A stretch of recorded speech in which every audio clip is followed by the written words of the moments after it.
Hello, hello, hello, and welcome back to Believe in Lions. That's BLEAV in Lions, right here on the Believe Network. I'm your host, as always, at Cavanagh87, Jack Cavanagh, joined by the always magical, the always fantastic, the all-pro safety, Glover Quin. What's up? Not too much, just enjoying the anticipation of the week, thinking there's always hope throughout the week. And then Sundays, sometimes it works out, sometimes it doesn't. But for now, I'm happy. I'm hopeful. We've got the sunglasses on until the Lions embarrass me so much I take them off. It's good. It's all good. Hey, man, it was just another week, man. It's another week, another opportunity, man, to be great, or it's another opportunity, like you said, to be upset. And hopefully this week, the Lions don't upset us. Hopefully, because there are a lot of upset fans out there to the point that Sheila Firestone Ford Hamp, she had to come out and talk to reporters, and it was only for 4, 5, 6 minutes, but she had to put out the statement that we believe that we've got the right people in place. This was a teardown from the beginning. It's a rebuild now. It's going to take time. And so historically, Lions ownership hasn't always come down to give those speeches and to talk to the media like that. But at the same time, the last time that happened, it was one final confidence in Matt Patricia. And we all know how that worked out. So, how are you feeling after Sheila came down, talked to reporters, and also had to deliver a vote of confidence? Basketball is back, and Bet Online remains your number one source for all your sports betting needs this season. You'll always find the latest odds, team matchup info, player news, and game trends at Bet Online. And as your continued source for all your sports wagering information, Bet Online features live betting, free contests, and giveaways all season long.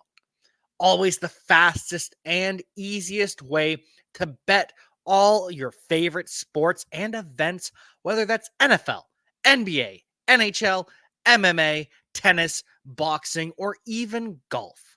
Head to betonline.ag to join and receive your 50% welcome bonus with your first deposit. Make sure to use promo code BELIEVE to receive your rewards. That's BLEAV. Bet online, where the game starts. I mean, that's standard, I guess. When I was there, honestly, I saw the Fords a lot when I was there. When Coach Caldwell was there, I mean, they came around a lot. Okay. Um, so But just think about how cool, first of all, think about how cool and fortunate you have to be for your name to be Sheila Firestone Ford. Like, we all know where Firestone come from, right? Like, Yeah. those are the tires. So you married somebody that was the tires and you're the Fords. Like, yikes. Um, but Yeah, that's just one of those things, right? You come down, you and because you know that the record isn't what um everybody anticipated, everybody expected, everybody wanted. And I think it's kind of one of those things where you come out and you say it's a rebuild. Yeah, you're gonna say that when we're 1-5, right? Was it a rebuild the whole time? Could have been, but you still want to win in the process of the rebuild, right? So now that you're not winning, now you got to justify why, you're not gonna fire Dan Campbell and Brad Holmes, right? It's just one of those things where you can't always run and fire somebody. Sometimes you have to stick it out. And it may not be popular to the fans. It may not be what they want, what they expect, because everybody wants to win. Everybody wants to be considered relevant. Everybody wants these different things. But at the end of the day, if you're turning down to rebuild it, well, then it's gonna take some time. You're gonna have to, you're going to have to take some time to get the right pieces in there. And if you feel like you got the right people, you just got to stick it out. And hopefully you can get some wins on the way to the rebuild, because it's going to be very difficult to justify. You won 3 games last year and they all came at the end of the season.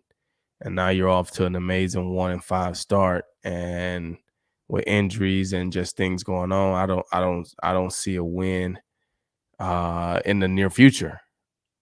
All right. So it's very difficult to continue to say these things, and you look up and you've played 3 seasons and you've won 5 games or 6 games. It's kind of hard to just be like, well, we're still rebuilding.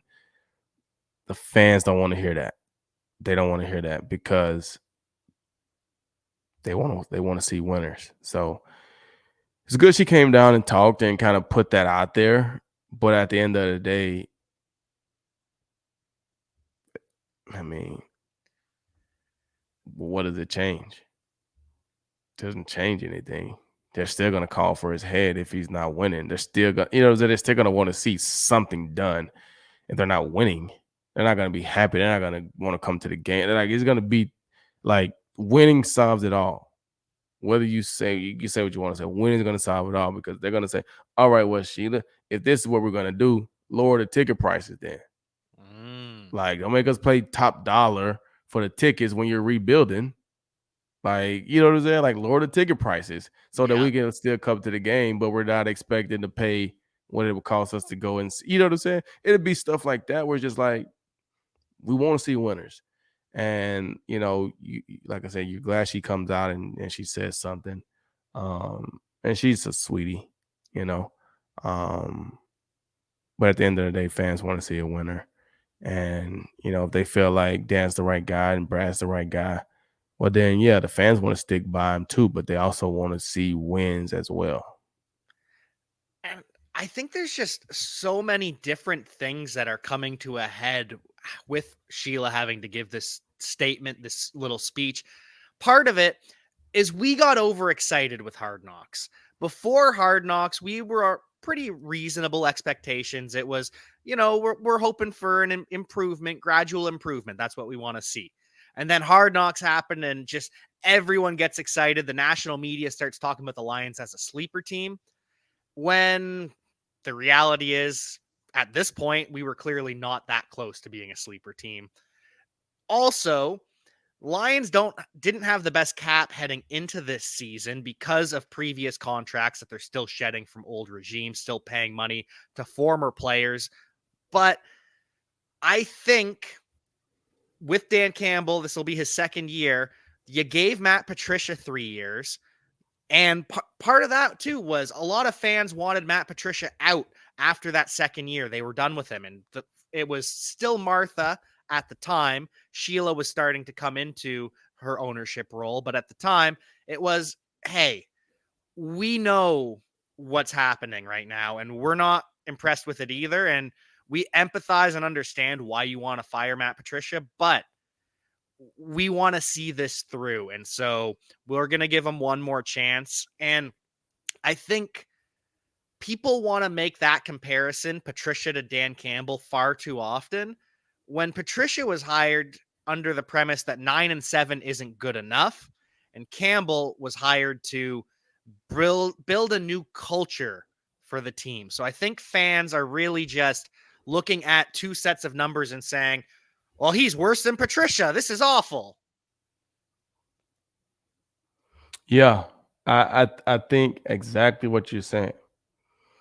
They were hired for different reasons. Yeah. Patricia, like you said, he was hired because they said 9-7 wasn't good enough. He had a good roster, had good quarterbacks, good wide receivers, good runners, good O-line. They got better. D-line. He had a solid roster. What Dan Campbell has been brought in to do is to fix the Firestone. So the roster isn't the same as what Matt Patricia inherited. So it's totally different. When you've been used to winning 9 games, you expecting the coach to come in and get you to 10 or 11, not turn 9 into 3, right? But when you've been used to winning 3 games, you feel like, all right, we need to rebuild. So it may be some time before we can win 9 games again, because it's going to take time for us to get rid of a lot of those players and bring in some of our new players and build our system and do all these different things. So it's a different premise. Yes, the record is what it is. But at the end of the day, Dan Campbell came into a worse situation than Matt Patricia did, right? You look at what Coach Caldwell did. He came in behind Jim Schwartz, right? And the thing that we had in 2000, at least my first year here, 2013. So Coach Caldwell came in and took that same roster, added a couple pieces, and we won 10 games the next year. Made the playoffs, right? That's the difference. How do you come in as Matt Patricia and take a roster that's been winning 9 games consistently, been, fighting to get in the playoffs consistently, and then you only can win 3 games? That's tough. For Dan Campbell, he brought some excitement back to something that was super low in excitement. Like, nobody was excited with the Lions following the Matt Patricia. Like, nobody was excited. So Dan Campbell reignited some excitement. It's just going to take some time for him to get the roster right to get some wins, because you guys got to, you see, guys got to stay healthy. So what that means is you got to have depth, because you're going to get injured in the NFL. So that's when you talk about constructed. It's not about getting a star player. Yeah, you got to have good players, but you got to have a multitude of good players behind the good players, so that when one guy goes down, there's other guys that can step up. When one guy's not having a great game, another guy can have a great game, and you can still find ways to win. But we put so much pressure on DeAndre Swift, Amon-Ra St. Brown. When those guys don't play, it's very difficult for them to win. Right? It's very difficult for them to win.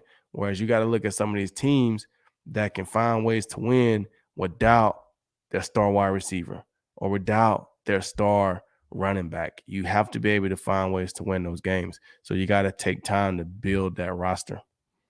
Exactly. And we can see that slowly happening, right? Because the offensive line, we've lost multiple starters for multiple games, and it's just kept clicking through. We've built up the depth there, but we don't have the depth in the secondary. We don't have the depth on the defensive line, the linebackers.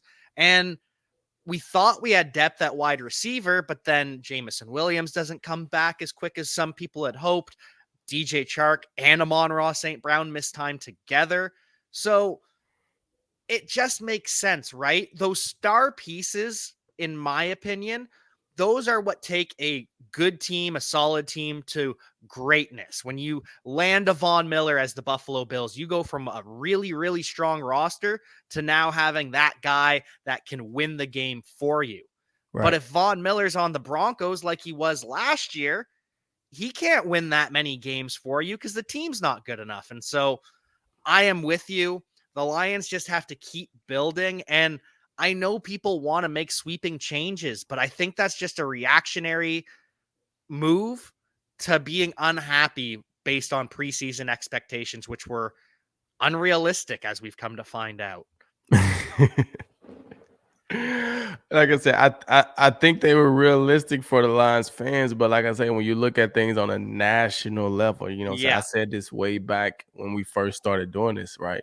When you look at the team from a national standpoint, when you get outside of your bubble, when you look at the team from a national standpoint, I was saying the same. Who's going to be the playmaker on defense? Who are the superstars, right? Who am I buying tickets to go and see? That's the name of the game, right? It's entertainment. It's high level football. Who am I buying tickets for? Am I buying tickets to go see Jared Goff? Am I buying tickets to go see who? Who am I buying tickets to go and see? That's the thing, right? When you think about Detroit Lions, who are the playmakers, right? When you look at but we're not the only team. When you look at the team like the Patriots, who are the guys? They don't. I mean, you look at their wide receivers, you don't know any of those guys from a national standpoint. Yeah, if you're into football, you may know Devontae Parker, but freaking like who you see what I'm saying? Um, so I always felt that way about the Lions. Yeah, the hype was there, but I was always skeptical about who's gonna be our playmakers because at the end of the day, it's a playmaking league and everybody is good. So if you got teams that got stars and they got good players, 9 times out of 10, they're gonna win in the long run over a team that just got some good players, but they don't have any stars. They don't have anybody that can just take over a game. Like you say, Von Miller goes to Buffalo. So you put a good player on a really good team. So now Von Miller isn't expected to go and play and win the game for 4 quarters. But he is expected when he get in there in the fourth quarter to end the game. Sacks, pressures, out, and we see it week in and week out. Von Miller is coming through in the clutch and making big plays. That's because he has great players around him that they can do things a majority of the game. And then when you forget about Von, he makes plays. But if you put Von, like you said, on a team where he has to be the focal point, play in, play out, fighting the double teams, doing all these different things, he's not going to have the same impact. And I feel as though there are two Lions that are in that conversation on the entire team where you can say they can take over a game. And it's Right. Swift and it's St. Brown. But even Mm-hmm. then, St. Brown's still young. He's still learning. And then he goes down with the ankle. And Right. then DeAndre Swift, he is electric. He's not quite a veteran. He's still young, but he's proven, hey, I can take over a game single-handedly. And then he gets multiple injuries. And so I'm starting to wonder because they're not rushing Jamison Williams back. They've said he's not going to be back to practice for at least another month. They're hopeful he'll play this season. So they're being very cautious with him, even with the injuries at wide receiver. They've been cautious with DJ Chark, who we thought was just a low ankle sprain. Maybe he misses a week, maybe two. Now he's on IR. That's going to be at least 6 games he misses. Romeo Aquara hasn't come back to the field yet from the Achilles. So with the Lions being extra conservative with all these players and their injuries, do you think that's because they're a team that's not winning? Or do you think that this is just who the Lions are, that they're going to take care of their players coming off of injury, rehabbing, and make sure that there is no shot of re-aggravating anything? Well, I think at this point it's a win-win or it's a both from both. It doesn't really matter either way, how you ever you look at it, because of the situation that the Lions are in and because of how the situation could be. Because if those guys were injured and you were still winning games, there's no need to rush them back, right? Because you've got a good enough team that you can continue to win games while those guys get completely healthy, because we know we're going to need those guys down the stretch, right? But we are not winning games, and now those guys are injured. And when you look at the magnitude of the injuries and you look at where we are as a team, if we were a team that was 4-4 right now, or 3-3 right now, or 4-3, kind of right there in that middle, we'd probably be looking at different scenarios with these guys, just because you're in the mix, right? You're in the mix to be able to make something happen. We just got to get guys healthy. Yeah, we don't want to rush you back before you're completely healthy, but we're in the mix and we can make a run. Right now, you're not in the mix, you're out of the mix, right? So when you look at Jamison Williams, I mean, they've already played what, 5? They played 6 games, 7 games. This is what, week 8 right now? Week 7? Week eight, we've played 6 games because of the Right. bye. So this is week 8. If he's not practicing for another month, that means he's not practicing. He's not practicing until December, right?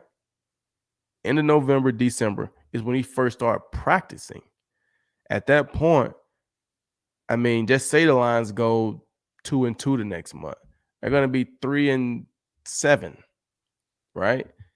They're not going to be in the playoff run.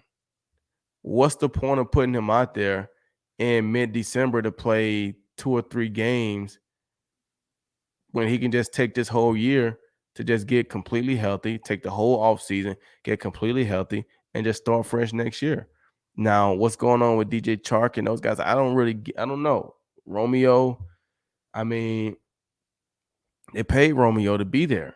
Like, you're not giving us anything being hurt. And I don't know what's going on with Romeo. So it's hard for me to whatever. But I do feel like when you look at some of these teams, especially if I'm a coach and I know that the owners have given me time to rebuild, they've given me a year. Well, then yes, health is going to be your best friend.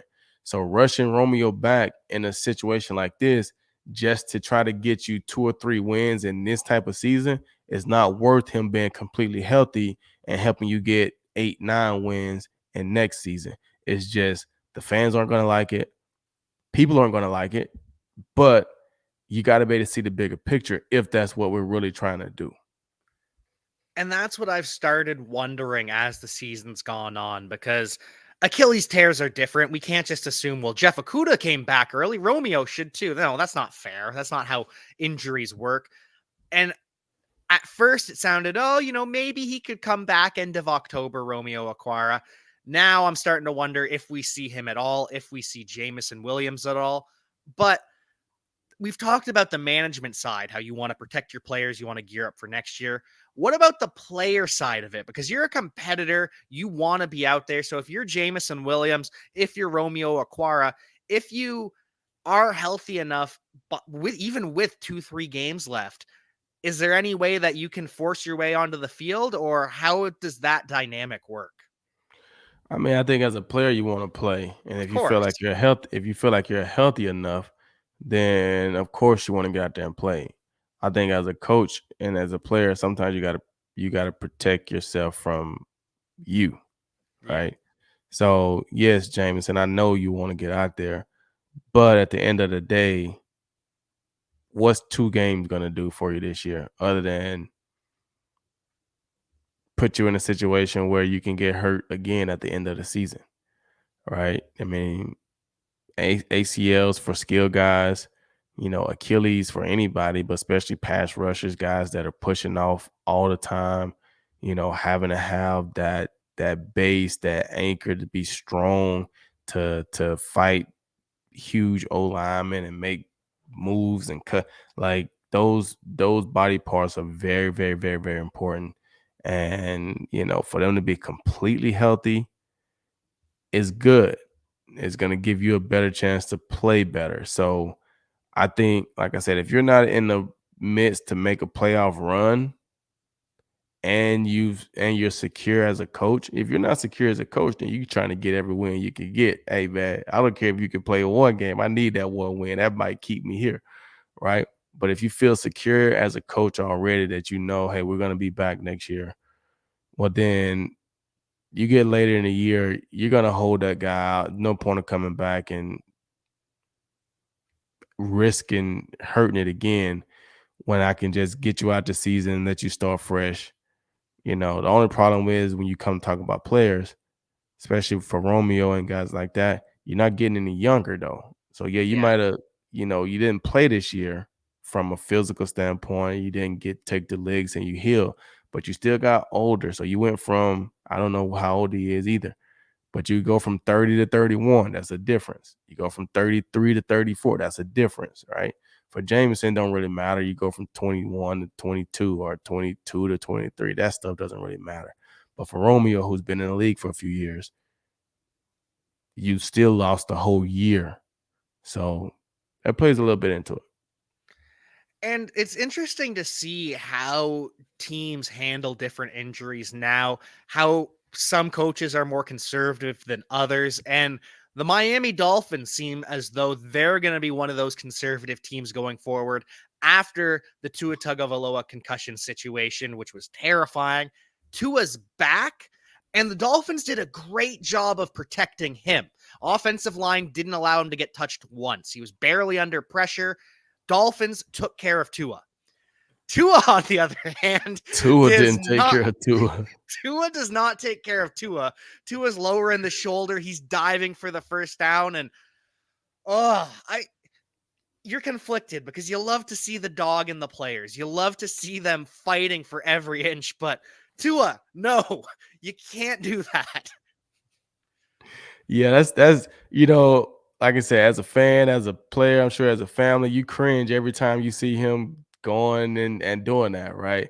But as a player, you know, your body, man. And you just playing. You can't go out there playing fearful. You can't go out there playing halfway. If you're gonna play, you got to go and play. Yeah, you want to do things to protect yourself, but I think he's just trying to win football games, and he don't have a problem putting his body on the line. He don't have a problem, risking himself. You want to be smarter too. It's a business. They need you out there. They haven't won a game without you, and they haven't lost one with you. So they need you out there. But when you out there playing the game, man, sometimes things just happen, and that was kind of nerve wracking, but also funny at the same time to see Tua trying to drop the boom on a couple guys. It was much funnier once he got up and you knew he was okay. But like you said, it's just one of those in the moment things. Coaches will harp on players, don't leave the ground, don't hurdle, you're going to get hurt. Don't extend the ball, don't extend the ball, you're going to fumble.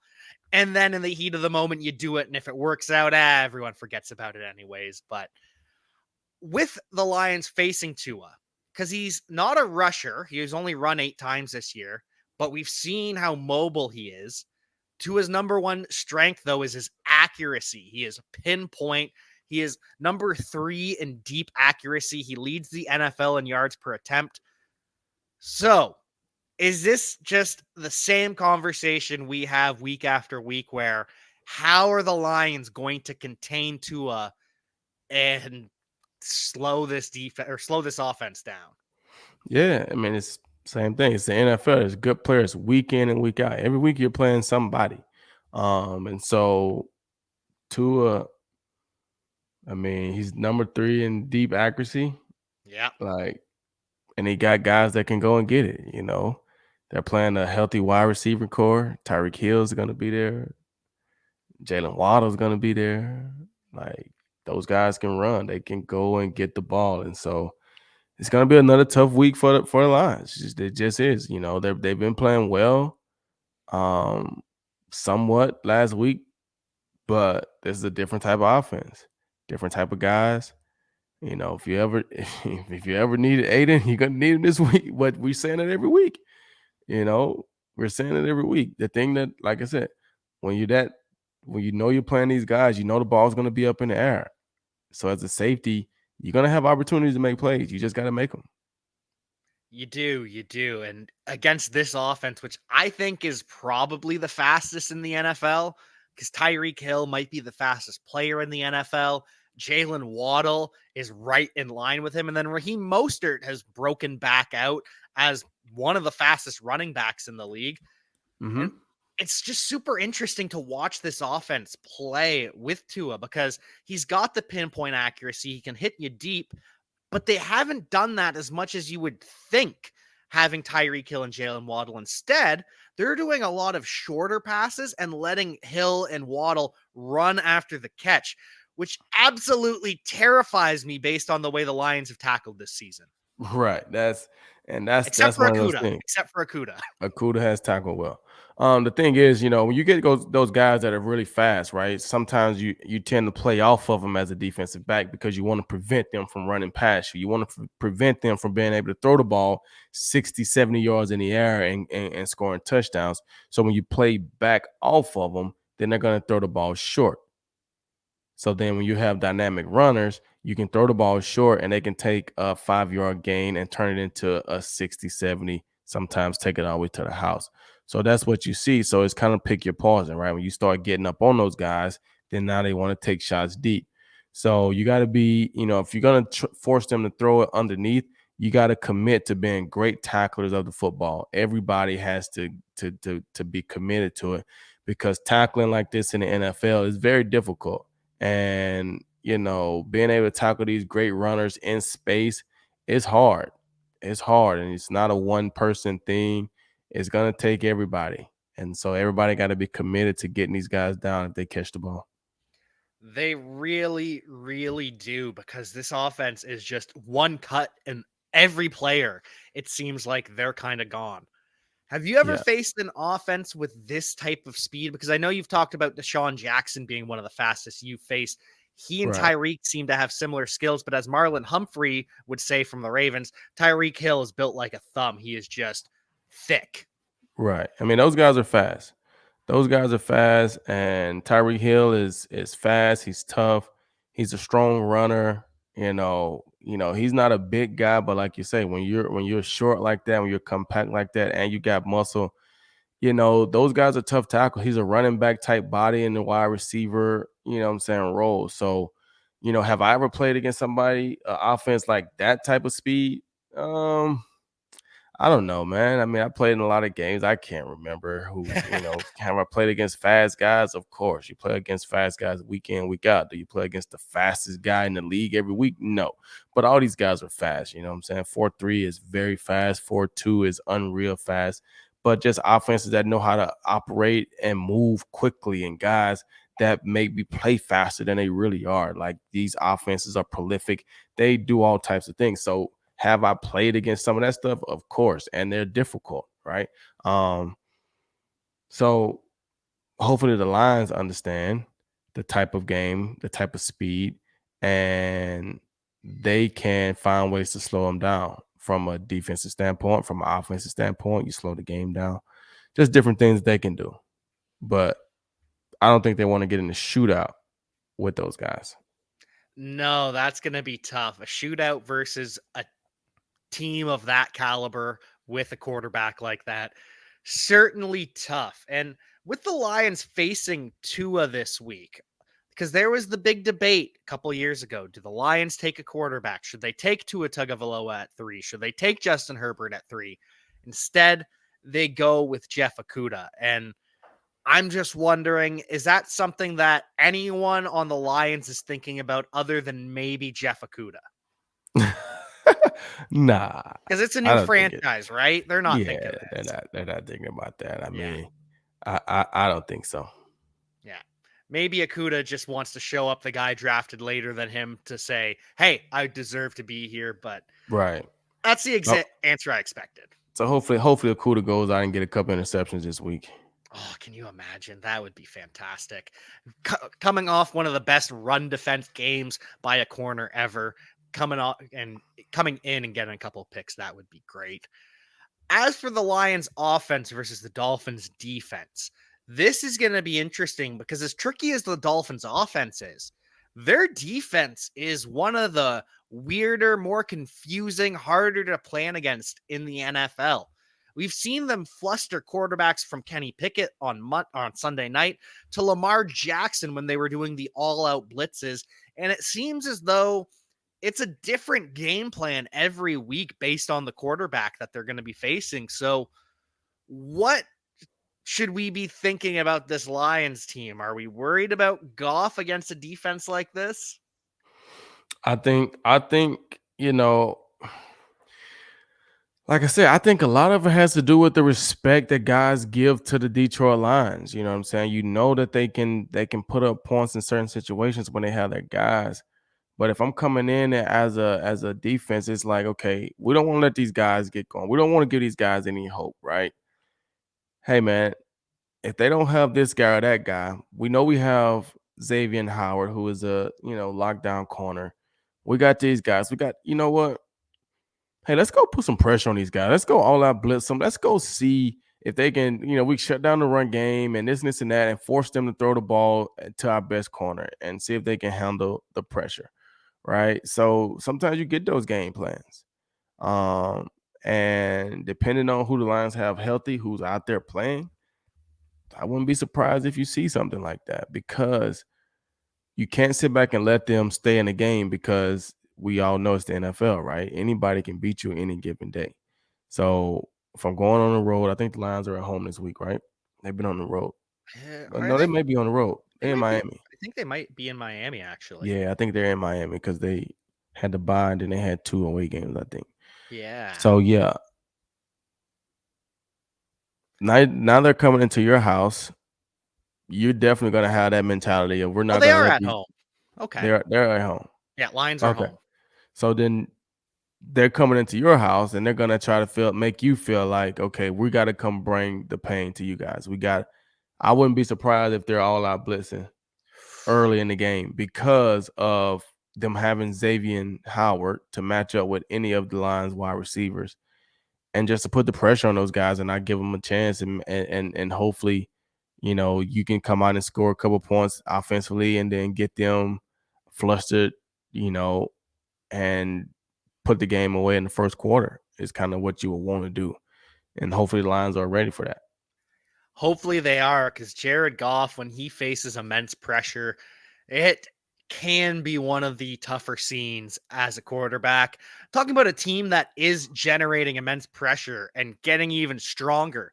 Philadelphia Eagles send a 4th-round pick to the Chicago Bears for Robert Quinn. Quinn, who had 18 and a half sacks last year. Just absurd. That is a team that is all in on a Super Bowl. Yeah, I think, shout out to my cousin. Robert Quinn is actually my cousin. Really? Yeah.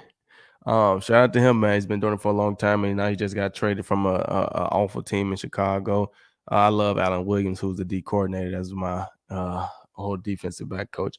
I love him, but the Chicago Bears, this is not going to be their year. Although they are showing some flashes, they played well against New England the other night. But to get traded from that team to an Eagles team that's 6-0, they're leading in the NFL, and to add him to an already strong defensive line unit.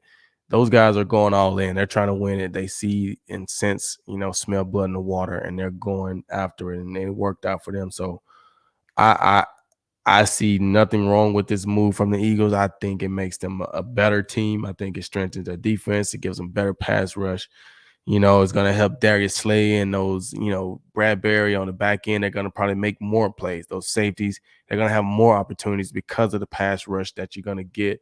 So I think that's a brilliant move by the Eagles to add somebody like a Robert Quinn. When you talk about a pass rusher, he's somebody that you can just place in there the first game and he can be ready to go, right? When you start getting receivers or, different type of skill guys, it takes them a little while to learn the scheme, learn all the different things that they have to do to be on the same page. But a pass rusher, you just put him out there and you're going. Yeah, you may have to learn. He probably understands the stunts and this and that, right? He knows that stuff. He's been doing it for a long time.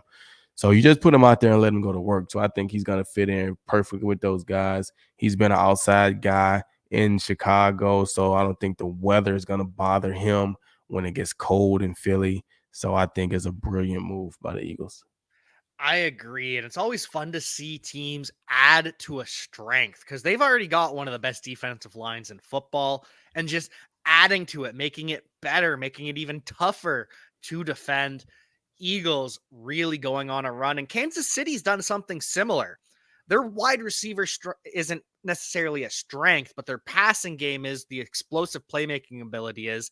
And so they trade a 3rd and a 6th for Kadarius Toney, who was playing on the New York Giants, but had kind of fallen out of favor with the new staff. So Kansas City, they're adding to a strength on their offense, whereas the Packers, they're kind of calling around looking for a solution. They've been linked to Chase Claypool on the Steelers. They've been linked to Jerry Jeudy on the Broncos, Brandon Cooks on the Texans. So it's just interesting to see the differences of Kansas City adding to a strength, making their strength even better, versus Packers, they're looking to make a trade to save the team. Right. And I think you're going to see Green Bay do some things because, like I said, Aaron Rodgers is not getting any younger. So you can't waste many years. So when he don't have guys that consistently get open and make plays, catch the ball, they're going to look to add guys. So they're going to look for people like Chase Claypool, right? They're going to look for Jerry Jeudy. They're going to look for Brandon Cooks. They're going to look for some of those guys that's playing on, teams that's not doing so great right now, that have favorable contract situations, that may need some assets in the draft or different things. They're going to look for those situations to try to get somebody because they may feel like they have a few pieces that they could be okay, but they need somebody. And we know that they need some wide receivers. It's not a secret. So I wouldn't look to see them adding a D lineman to Green Bay. They're going to be adding somebody on the offense that they can help score points, help Aaron Rodgers out. So that's not surprising at all. But for Kansas City, hey, man, if we can get another target, Patrick Mahomes loves targets. We can get another guy that can make plays. You fall out of favor in one place, you get rejuvenated, you get to go to another, place, and you're getting to play on an explosive offense. You're getting to play with Patrick Mahomes and all those other guys. Who knows, man? He could be a great addition to that offense. And for the Packers who are looking to add, life gets easier for them if the Broncos lose to the Jaguars in London, because there's been rumors leaked that if the Broncos lose to the Jaguars, then they will trade Bradley Chubb, the star edge rusher, before Tuesday. And you have to imagine that makes them more likely to trade away Jerry Jeudy, KJ Hamler, both players that they've been getting call after call about from around the league.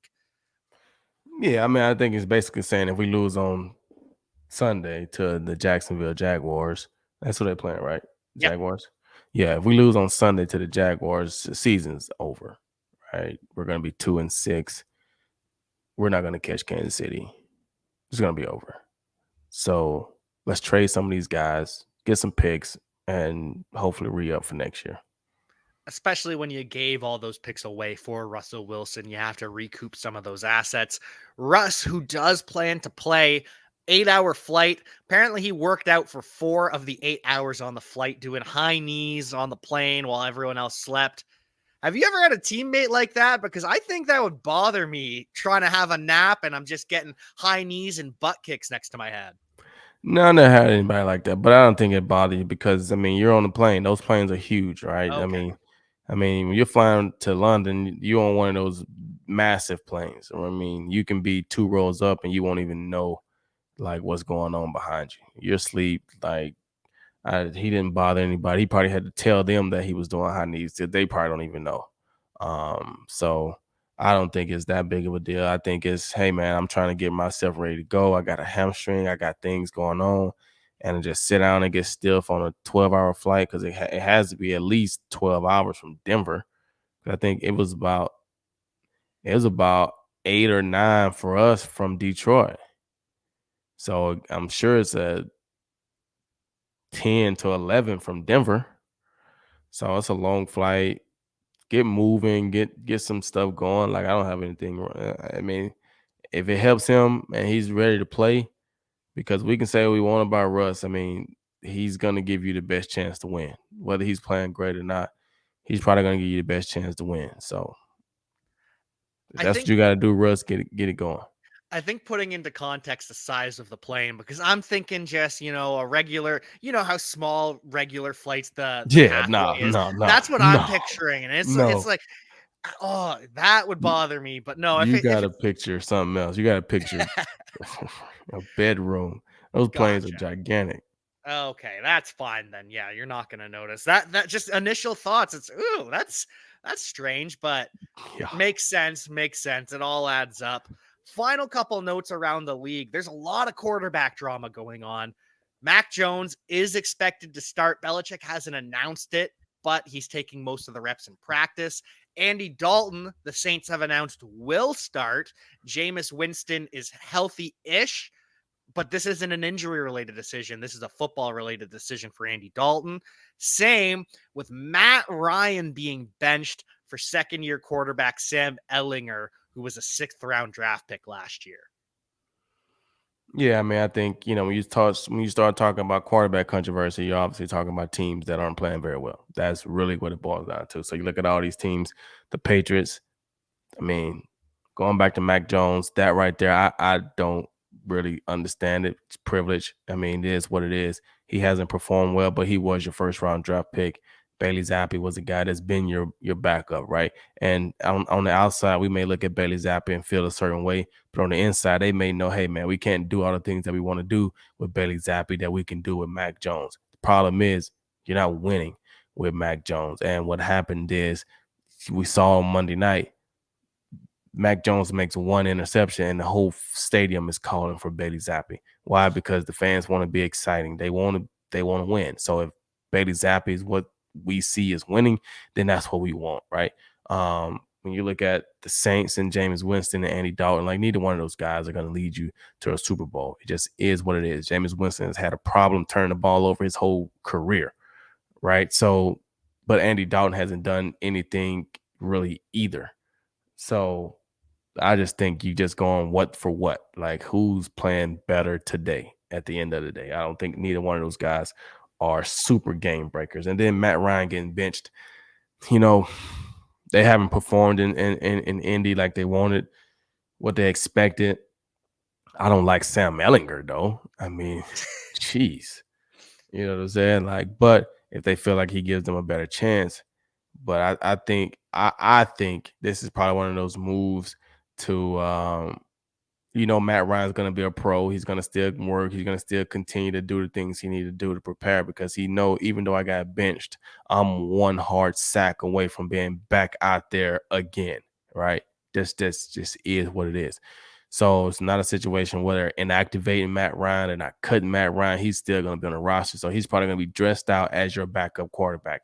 One hair trigger and Sam Ellinger's hurt and Matt Ryan's right back in the saddle. So this could be a situation where they just looking like, hey man, we're gonna go with Sam Ellinger. We're gonna set Matt down. Maybe that rejuvenates Matt. Maybe that gets him going. And when he has to get inserted back into the lineup later in the season, because something will happen. It just is what it is. He'll be ready to go. I found it so interesting that a team that's 3-3-1, only one game out of the AFC West, would make this switch so early. But then you start hearing what happened behind the scenes, where Jim Irsay called Frank Reich and Chris Ballard to his office for a closed door meeting. Next day, they announced Sam Ellinger as the starter, and some have started to believe there's incentive in Matt Ryan's contract or in the trade where if Matt Ryan plays a certain amount of snaps, then they have to give up a third instead of a fourth or something like that. So some think that might have something to do with it. Some think that Jim Irsay has told the coach and the GM, you guys are out no matter what. I want to see this kid play, so play him. I mean, Regardless, all those things are possible. yeah, it's a wild ride in the NFL right now across the board. Hopefully, it's a little bit less wild, a little bit more tame for the Detroit Lions, and we can just enjoy a nice, happy Sunday for once. Hopefully. I hope. I'll be watching. We'll be watching. We'll be keeping you up to date. Glover, before we get you out of here, do you have any pluggables to plug? Any final thoughts on the Lions, the NFL, or just the world in general? Oh man, the world's a strange place right now, man. Hey man, stay safe. Happy holidays coming up. Halloween's coming up. Be safe out there. Protect yourself, protect your kids. You know, find something that you're passionate about, man. Stay off the internet, stay off of Instagram, stay off all these sites, man, and find something that you're passionate about and just pour into it and separate yourself from all these negative things and negative vibes that's getting put in the air and getting put into all these people's spirits and things like that, man. It's a strange times that we're living in. So be safe, protect yourself, have fun, enjoy the holidays, but be safe, man. Be safe. Happy Halloween. Make sure you check out our sponsors over at betonline.ag. Make sure you give us a like, a rating, review, and you come back for our next episode to talk about the Miami Dolphins, hopefully losing to the Detroit Lions in Detroit. But until then, we will see you next time. Peace.